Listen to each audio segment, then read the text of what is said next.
former communist countries, very poor countries, join the European Union with total rights of free movement, with access to our healthcare systems, with access to our education systems, and I think the penny is beginning to drop. Leading Britain's conversation. LBC. This is Phone Farage. Here's your chance, take it. UKIP leader Nigel Farage takes your calls with Nick Ferrari at breakfast. Call 0345 6060 973. Tweet at LBC. Text 84850. This is Phone Farage with Nick Ferrari at breakfast. Only on LBC. Good morning. This is Nigel Farage here on LBC. You can call me now if you want to get involved. The number is 0345 60 60 973, or you can email me at nigel@lbc.co.uk. And of course, don't forget you can watch this live by going to lbc.co.uk. So on this Friday morning, let's go straight to our first caller, and it's Herbie in Harrow. Good morning. Good morning, Nigel. Good morning, Nick. Hello. Nigel, what is this money for in the first instance, and what budgets are the government going to take it from? The NHS, the police, education, infrastructure, or can they take it from the HS2, which we don't require? Because 1.7 billion is a lot of money. It is. Well, Herbie, the first thing to point out to people is that our membership fee to the European Union currently runs at £55 million a day. Yes, that's right. £55 million a day is what we already pay into this club. Some will argue that we get nearly half of that money back, and that's true, but the money that comes back basically goes to pay rich landowners. You know, so the aristocracy are the biggest winners, actually, out of Britain's EU membership. So, but net or gross, we're paying in a vast amount of money, and here we are having to pay in a whole load more. The means by which our EU membership fee is calculated, they're very complicated, but one of the measures is the size of our economy, the gross domestic product. And what they've done is they've reallocated the size of our gross domestic product, believe it or not, by adding in what's known as the black economy. So they put a percentage on for the drugs trade, the vice trade, etc. No, honestly, I mean, you couldn't make it up, could you? No, certainly you could not. We must be very prolific at it, Mr. Farage, that's all I'm going to say. Goodness only knows. I mean, I live a very innocent life, Indeed. I'm sure. But of course, Herbie, you know, we also know that countries like France, frankly, are going down the tubes. So in relative terms, the size of our economy is bigger, and therefore we have to pay 1.7 billion sterling, and we have but a few days to stump it up. Mr. Cameron, one of his great claims, if you remember, was that he'd cut the EU budget at a big summit, and he came out saying, we've cut the budget. But when we looked at it, although the overall budget had been cut, Britain's contribution had gone up, and I thought to myself then, well, Mr. Cameron, if this is a victory, I'd hate to see what a loss looks like. And now we've been hammered again.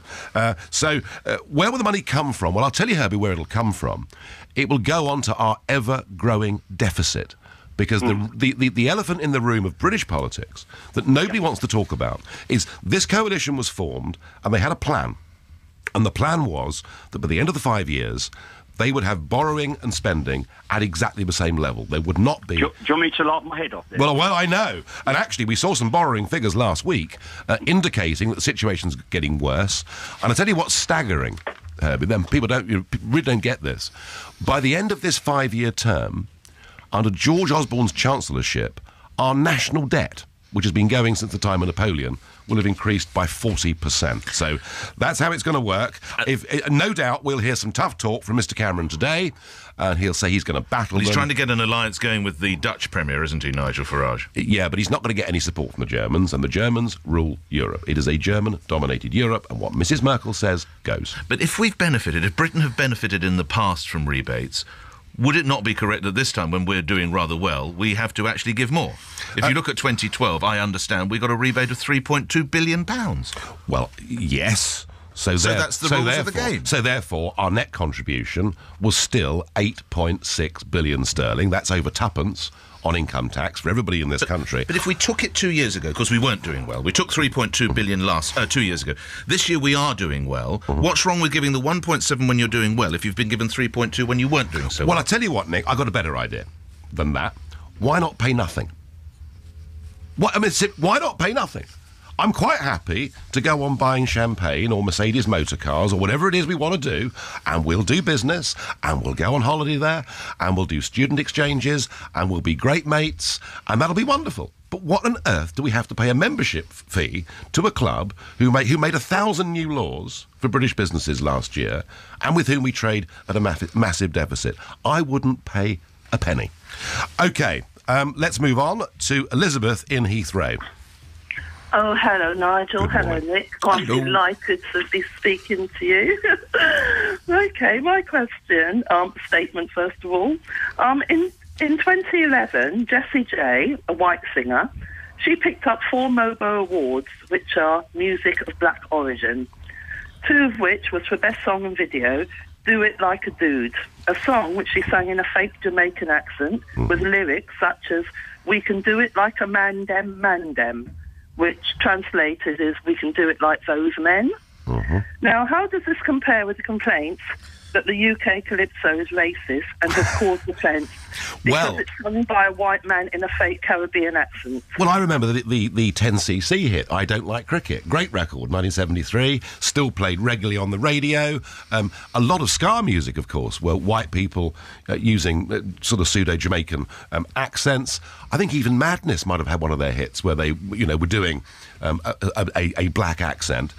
Mike Reid has been in the radio industry probably even longer than Nick Ferrari. I mean, how about that? I know it doesn't seem possible, but there we go. He's considerably more accomplished as well, I will say that. But, Mike Reid has been one of the top DJs in this country, top of the pops presenter and all the rest of it. A really all-round good guy involved in charity work. I like the man very much indeed. And he made this little Calypso song, and it was designed to be a bit of fun. It was at Doncaster, wasn't it? It was That's first right. performed at your conference. Absolutely right. He performed it after dinner. We all roared with laughter. He said, "Hey, how about we release this? Have a bit of fun with it." Did you authorise it, Mr. Farage? I certainly didn't veto it. And I said, "Fine, Mike, if you want to do that, that's fine." And no problem at all. And so he released it on Monday, and I put it on my Twitter, and if people wanted to download it and pay for it, and then the profits would go to charity. I mean, no problem with any of that. And I think Mike and I spoke to Mike the day before yesterday, had he done this in any other context than UKIP, there wouldn't be a row at all. But because it's UKIP, people want to scream blue murder. And I tell you what gets me, Elizabeth.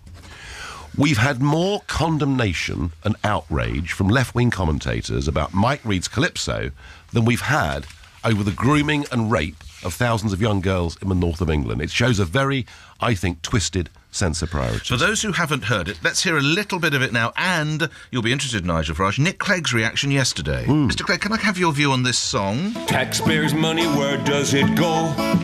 Not even George Osborne knows. When we're in power and we engage, there'll be no tax on the minimum wage. Now, that's former DJ Mike Reid. Who's withdrawn it? Who's withdrawn UKIP Calypso. Nigel Farage says it was a bit of fun.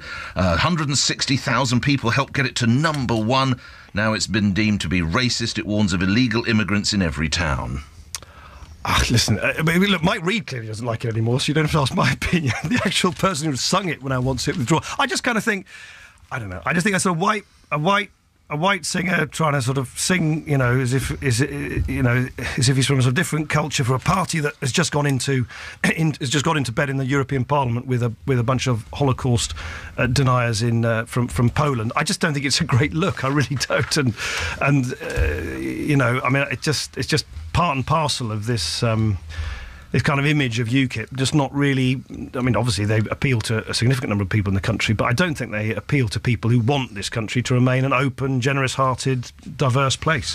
Thus spoke a po-faced member of our current political class. No doubt, if we took Mr. Clegg's arguments there to their logical extension, we'd ban every impressionist, we'd get rid of every cartoon, of every satire, because everything we ever say or do could possibly cause offence to somebody. I think he's out of touch, and I honestly do not believe that Calypso song of Mike's caused offence. I think it was confected outrage. That is my view. OK, we're going to move on now to Len in Harlow. Good morning. Good morning, Nigel. Good morning, Nick. Hello. I'm probably one of the most British-minded people going. I don't even consider England a country, you know. And I think that the Scottish government is just a glorified county council. And I'm getting really cheesed off with these people that are trying to get in. Well, they do get in from France and other places illegally, and they seem to get the soft glove treatment when they get over here. You know, keep them here, look after them, and all that. Why can't we get some sort of secured buses or coaches, keep them in the centre so we get a bus load and take them straight back? Well, let's listen to Mr. Farage then. Well, then, you know, you've got to ask yourself the question, why are all those people there in Calais? And I've seen it myself. There are thousands of them trying to get to this country. Well, I'll tell you why.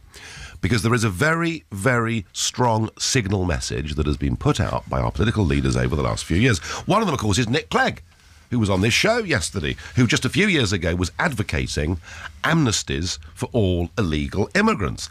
And another LBC favourite, Boris Johnson, just 3 years ago, was advocating an amnesty for all illegal immigrants. Do you remember that Leslie Crowther game show, Come On Down? I mean, that's the message we're sending out. We're saying, look, come here illegally, don't worry about it, and when we catch you, we'll just say, never mind, you can stay here. And that's the message, Len, we've been sending out. I know that these people are coming because they want to better their lives, and I understand that. But we've really come to a point where we don't know within the nearest million, maybe even 2 million, how many people are actually living in our country. We've got to start sending the right messages. On that theme, Nigel Farage, this week it was revealed there are 12,250 foreign offenders in the UK. The British government has spent £850 million last year trying to manage them. They've increased the staff from 100 to more than 900, and there are nearly 60 what are called serious harm individuals roaming unchecked in this country. What's the solution? We have two problems. One, of course, is the famous European human rights legislation, where there are... It took us 10 years to deport Abu Qatada. 10 years of going through constant appeals. But the other problem, of course, is the EU dimension. People were very shocked with the death of that 14-year-old girl, Holly, in West London. They were shocked, not just that she was killed, but they were shocked that the man... do you mean Alice Gross? Gross, sorry. Yes, yeah. Alice Gross, yes. And people were very shocked that the police were chasing a Latvian man who had already served a murder sentence in his own country. Under European Union... Who was subsequently found hanged, just to remind everybody. Yes, he was, that's right. Go on, Mr. That's right. And also, since he'd been in the country, had actually been arrested for further sexual assaults. And what shocked everybody was the fact that we are not allowed, under European Union rules, to stop foreign criminals coming into this country. So I think, once again, it's one of those simple questions. We need to get a grip. And I don't want this whole argument on immigration, illegal immigrants, foreign criminals. This doesn't all have to be negative. There is a positive immigration message that we could and should be putting, that if we manage the numbers of people that came into this country and we manage the quality of people that came into this country, we would start to talk about this subject in a positive way. All right, shall we move on? OK, right. The next caller is Doug in Wales. Good morning, Doug. Good morning, Nick, Nigel. Hello, sir. And I think the Calypso was great, fantastic. Good. Nigel, we all know that Nigel Farage is UKIP and UKIP is Nigel Farage. Should anything happen to you, do you think that the party has the balls to continue and go ahead? Well, Doug, if anything happened to me, given my track record, where I've survived a major car crash, had cancer, and been through an aeroplane accident, you're quite right. Anything could happen to me. Remind me never to travel on a train with Mr. Farage. Absolutely. Look, Doug, you know, UKIP isn't just Nigel Farage. UKIP now is an organisation. We're just about to sign up our 40,000th paid-up member.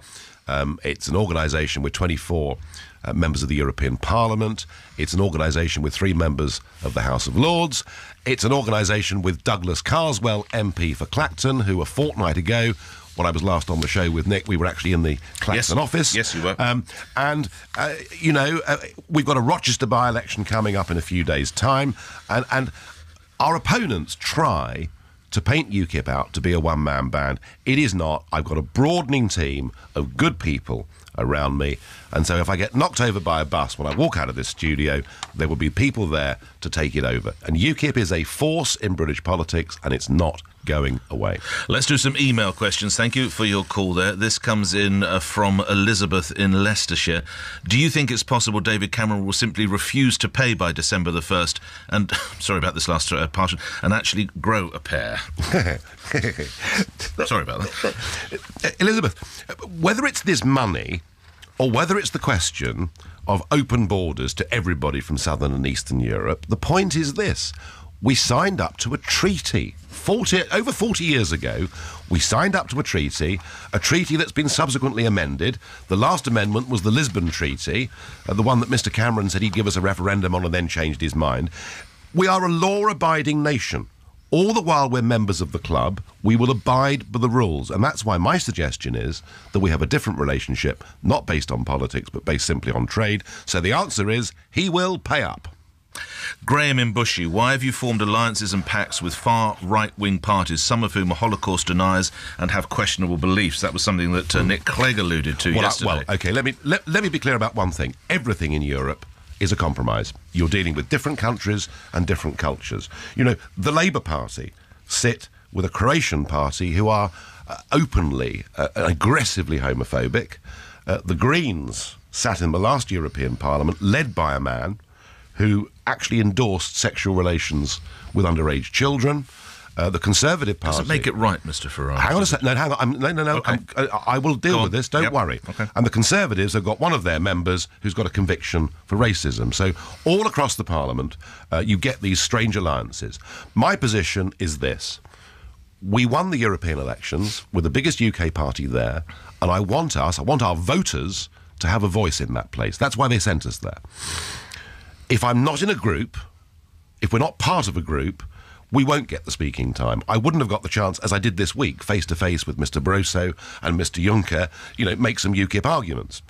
So I needed to form a compromise, which I did with one MP, not with a party, but with one MEP from a Polish party that, you're quite right, is not the kind of party that espouses the views that UKIP has. I will do what I can to keep UKIP's voice in that Parliament, but not at any price. So I've made it absolutely clear. Why did it have to be Robert Ivasovich, though? Because there was nobody else. Who says domestic violence would help bring wives back to earth? Well, he did actually say that he was making that point. The leader of the party says... Oh, no. The leader of the party... I would not sit in the European Parliament with the leader of that party. I've made it clear we won't sit with the French National Front. I've made it absolutely clear. So what I've done here, Nick... It's a compromise. It's not what You don't do compromise, Mr. Farage. Well, I could have not done this deal, and we would then have 24 UKIP MEPs effectively without a voice and 4.5 million voters effectively without a voice. It is a very difficult position. Do you want to do a deal with someone you have to hold your nose every time you sit with them? No, and as I said to you, I will not do this at any price. If we faced a situation... There was no one else, Mr. Farage? Nope. It was the best of the bunch? I can assure you there's far worse than that in the European Parliament, and that's one of the things, of course, that's happened, particularly with the Eurozone crisis, is we've got people like Golden Dawn, a political party from Greece, who are an avowedly neo-Nazi party. So this is difficult stuff. Whether this group holds together or not, we'll have to see. I am looking to try and get more people to join the group. Either it holds, and we keep our speaking time. If it doesn't, then UKIP will be, I'm afraid, put into obscurity. But just lastly, the leader of this particular group, I appreciate not the man you've about. I mean, he's reprehensible, isn't he? Oh, utterly. And I will not be sitting with him. If the choice, Nick, is sitting with that guy or obscurity, I'll choose obscurity. All right. OK, one last email before we go back to the calls. This comes in from Simon in Kent. Does Nigel Farage think footballers are role models, and should the man from Sheffield United play professional football again? I'm sure you don't need reminding of this. No, I don't. No, I don't. Are they role models? Goodness me, they're just about the biggest role models for our youngsters that there is. I mean, football, in my lifetime, football's got bigger and bigger and bigger and bigger. It is mega. And I'm afraid... Young people, too much money, things are bound to go wrong. But do I think this man should be allowed to play professional football again? No, I don't, actually. I don't. Now, let's move on. And our next caller is David in Darlington. Good morning. Darlington? No, I'm in Leicester. Oh, yeah. Sorry, my fault. That's down to me. Totally down to me. David in the home of great football, by the way. David in Leicester. Go ahead, sir. I'm not a fan of football, so... All right. Nigel. This is getting worse, this call, isn't it? I wish I hadn't said it now, Nigel. Go on, David, go for When it. you're in a hole, stop, yeah. Nigel, I'm not a member of the BNP, but why is it you don't allow BNP ex-members into your party, given what you've just said, that you're in coalition with these Polish far-right, the Polish far-right group? I repeat, I'm not in coalition with the Polish far-right group. All right, well, I've done a deal with one individual MP on whose record I could not find a single anti-Jewish comment or anything of that kind.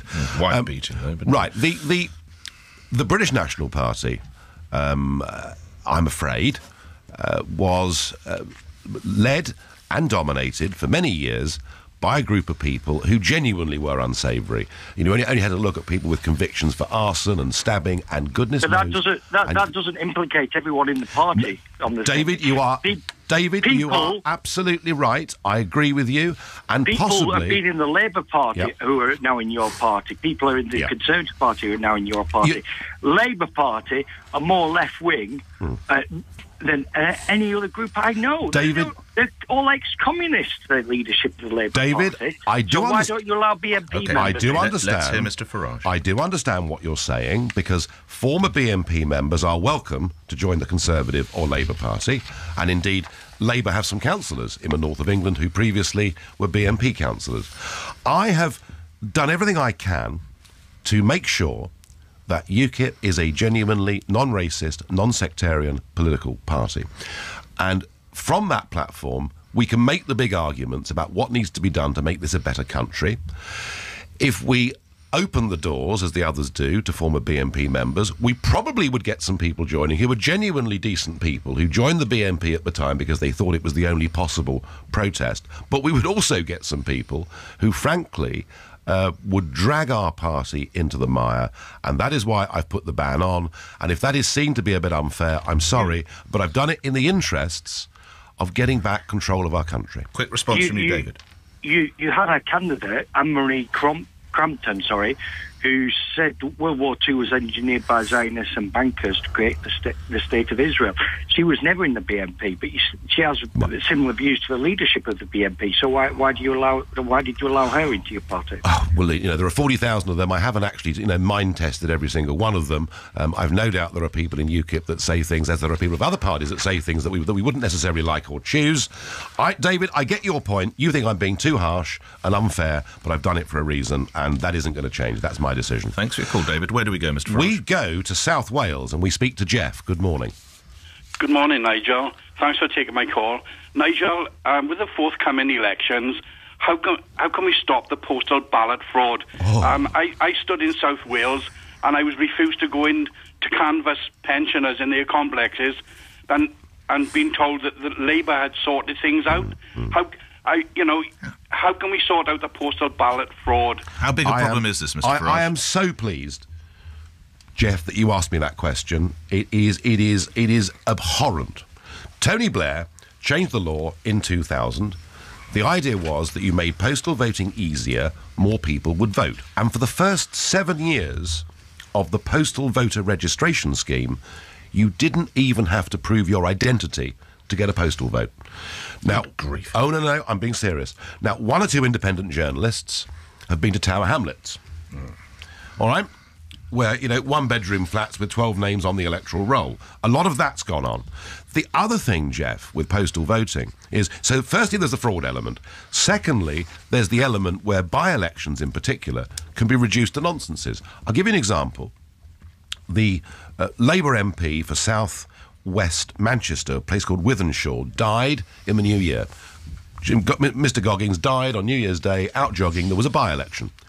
Nominations closed on the 29th of January, and the postal votes arrived on the 1st of February. No time for anybody else to get involved, and the turnout in some of these by-elections, over 50% of the vote are postal votes. And this is how it works. So the postman goes down the street and delivers a postal vote letter, to Mrs. Smith in number 83. Mrs. Smith is, an elderly lady on a stick, and half an hour later, there's a knock on the door from a canvasser from the party that originally signed her up to the postal vote to say, "Hello, Mrs. Smith, can I collect your postal vote now?" What choice has she got? And I put it to you, Jeff. That's illegal, isn't it? No, it is only illegal if the canvasser touches the ballot paper. But if the 6'4" canvasser stands over Mrs. Smith and makes sure she fills in her postal vote, that is not illegal. And so we've now got to a position where, frankly, postal voting is leading not just to fraud, but to intimidation. And Jeff, one of my campaigns, I want the entire postal voting system scrapped. And I want to go back. Well, hang on. What about elderly? I want to go back to the concept. I want to go back to the concept that you get a postal vote if you're in the army, you work overseas, or you're elderly, or you're infirm. Let's go back to postal voting being genuinely what it was for, not now the mass abuse that we've got. All right, and that's one of the things, Jeff, I feel very strongly about. The Electoral Commission, who've been in place now for 14 years, have utterly failed in every job. Jeff, Could I just say something? Response. Go on, Jeff. I wrote the Electoral Commission to say that the Labour people were filling in the ballot forms, taking them back to the local council, and they said, "Oh, we're happy with that." And I thought, how can they say that? Well, terrible. Well, I'm afraid the Electoral Commission is not working, and to think that this country now has a voting system that is in doubt, I think is a really bad indictment of modern Britain. Let's make it better. Thank you for that. Thanks, okay, Jeff. Where do we go? Moving on to Christian in Northolt. Good morning. Good morning, Nigel. My name is Christian. I'm a Romanian coach driver working in London.